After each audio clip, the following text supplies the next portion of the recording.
kulanti wacan daawadayaal qodobada wararka warbaahinta xogta dalkeedin heesa waxa u dooran Puntland oo goob fagaaraha ku burburisay qamrig laga keenay Ethiopia qasaaraha ka dhashay dagaal ka dhacay gobolka Sool oo kordhay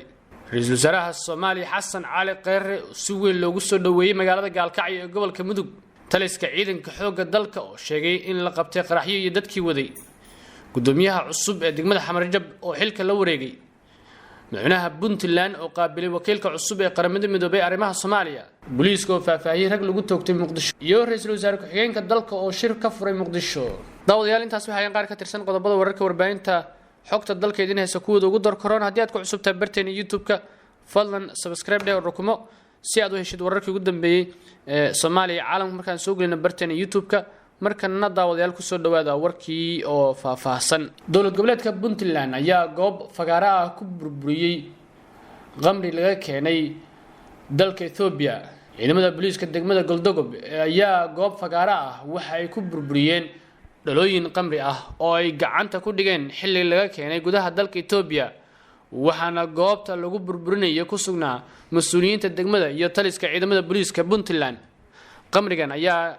dhawaanahan yaalay saldhigga dhexe ee ciidanka booliiska degmada Galdogob waxaana ugu dambeyn la geeyay goob fagaaraha isla markaana lagu burburiyay si aan deegaanada kale ee magaalada loogu iibgeyn taliyaha ciidanka booliiska degmada Galdogob ee Puntland Salaad Cabdi Gombe ayaa sheegay in qamrigan ay qabteen 28 bishan isla markaana ay ka soo heleen guryo burbursan oo waa hore laga guuray waxaana sheegay in koox doonaysay inay ka ganacsadaan ay halkaas ku qariyeen waxa uu hadalkiisa intaa ku daray inaysan jirin dad ay ku qabteen qamrigaas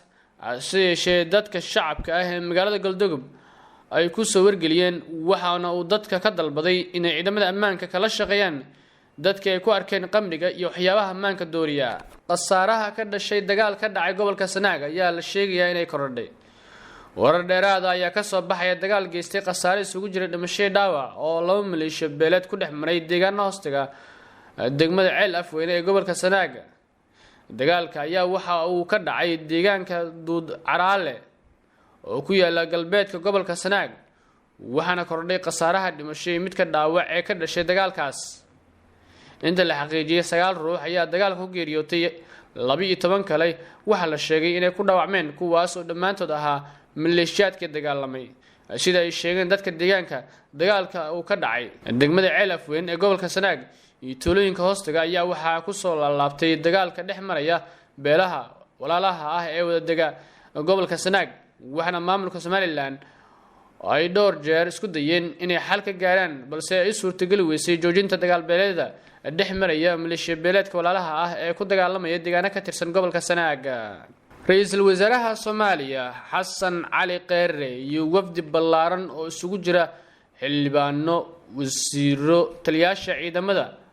ayaa maanta gaaray magaalada Gaalkacyo ee gobolka Mudug ra'iisul wasaaraha Soomaaliya mudane Xasan Cali Kheyre iyo wafdi hogaaminayo oo safar dhulka uga soo amabaxay magaalada Cadaado ee gobolka Galgaduud ayaa si weyn loogu soo dhaweeyay magaalada Gaalkacyo ee xarunta gobolka Mudug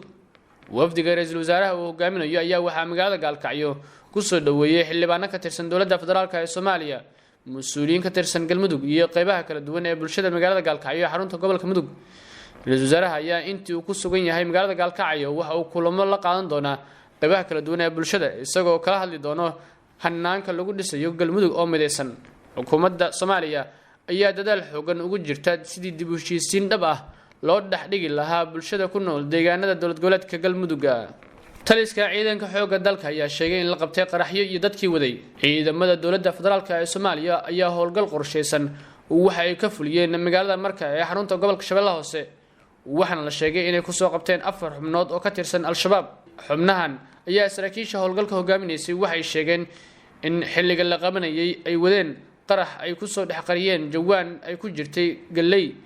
sida ay sheegeen saraakiil ka tirsan ciidamada dowladda ee ku sugan degmada Marko ee gobolka Shabeellaha Hoose saraakiisha waxay sheegeen in xubnaha la qabtay ay ku jiraan 2 dumar ah isla markaana lagu hayo baaritaano dheeraad ah ciidamada xoogga dalka Soomaaliya ee ku sugan gobolka Shabeellaha Hoose ayaa muddooyinkii dambe aad u xoojiyay howlgallada ka dhanka ah Al-Shabaab iyadoo toddobaadyo ka hor warar soo baxay ay sheegayeen in ciidamada amniga ay qabteen gaari dameer lagu soo raray waxyaabaha qarxa. Gudoomiyaha cusub ee degmada Xamar Jajab ee gobolka Banaadir ayaa xilka la wareegay. Gudoomiyihii hore ee degmada Xamar Jajab Ismaaciil Mukhtaar Cumar ayaa xilka ku wareejiyay Guhaad Sheekh Xasan Cali oo uu dhawaan soo magacaabay gudoomiyaha gobolka Banaadir ahna duqa Muqdisho. munaasabada xil wareejinta oo ka dhacday xarunta degmada Xamar Jajab ayaa waxaa ka qayb galay mas'uuliyiin ka socotay gobolka Banaadir iyo qaar ka mid ah shacabka ku dhaqan degmada Xamar Jajab ee gobolka Banaadir. Gudoomiyihii hore ee degmada Xamar Jajab Ismaaciil Mukhtaar Cumar ayaa sheegay in muddadii uu ahaa gudoomiyaha degmada uu wax badan ka qabtay howlihii shaqo ee loo igmaday. Gudoomiyaha cusub ee degmada Xamar Jajab Guhaad Sheekh Xasan ayaa dhankiisa waxa uu sheegay in maamulkiisa cusub ay horyaalaan shaqooyin culus oo u baahan in wax laga qabto isla markaana uu dhankiisa diyaar u yahay. Waxa uu hadalkiisa intaa ku daray gudoomiyaha cusub inuu xooga saari doono wax u qabashada dadka qaba baahiyaha gaarka ah ee ku nool degmada uu gudoomiyaha ka yahay ee ah degmada Xamar Jajab ee gobolka Banaadir. Gudoomiyaha cusub ee degmada Xamar Jajab ee gobolka Banaadir Guhaad Sheekh Xasan ayaa horey waxa uu ahaa tiftiraha idaacadda ku hadasha afka gobolka Banaadir waxaana dowladda hoose uu ka shaqeynayay muddo 6 sano ah. Madaxweynaha Puntland ayaa qaabilay wakiilka cusub ee qaramada midoobay. Madaxweynaha Puntland Siciid Cabdullaahi Dane ayaa madaxtooyada Garowe ku qaabilay wakiilka xogayaha guud ee qaramada midoobay u qaabilsan arrimaha Soomaaliya Ambassador James Swan iyo wafdi uu hogaaminayo oo ay ka mid yihiin madaxa hay'adda OJA Justin Brady, madaxa WFP ee Soomaaliya Lauren Bokera iyo mas'uuliyiin kale. kulanka ay yeesheen madaxweynaha Puntland Siciid Cabdullaahi Dane iyo ergeyga qaramada midoobay ee Soomaaliya iyo wafdi uu hogaaminayo waxaa looga hadlay arrimo ay ka mid yihiin amniga, siyaasadda, horumarinta iyo gargaarka bini'aadanimo. Ergeyga qaramada midoobay ee arrimaha Soomaaliya Ambassador James Swan ayaa uga mahadceliyay madaxweynaha Puntland soo dhaweynta. Waxa uu sheegay inay sii wadi doonaan wada shaqeynta mashaariicda qaramada midoobay ay ka fulinayso Puntland. Ambassador James Swan ergeyga qaramada midoobay u qaabilsan arrimaha Soomaaliya ayaa safarkiisa ugu horeeyay waxa uu ku tagay Puntland iyadoo la filayo in dhawaan uu tago deegaanada kale ee dowlad goboleedka dalka. Ra'iisul Wasaare ku-xigeenka dalka ayaa shir ka furay magaalada Muqdisho. Ra'iisul Wasaare ku-xigeenka xukuumadda Soomaaliya Mahdi Maxamed Guuleed Qadar ayaa si rasmi ah waxa uu Muqdisho uga furay shirweynaha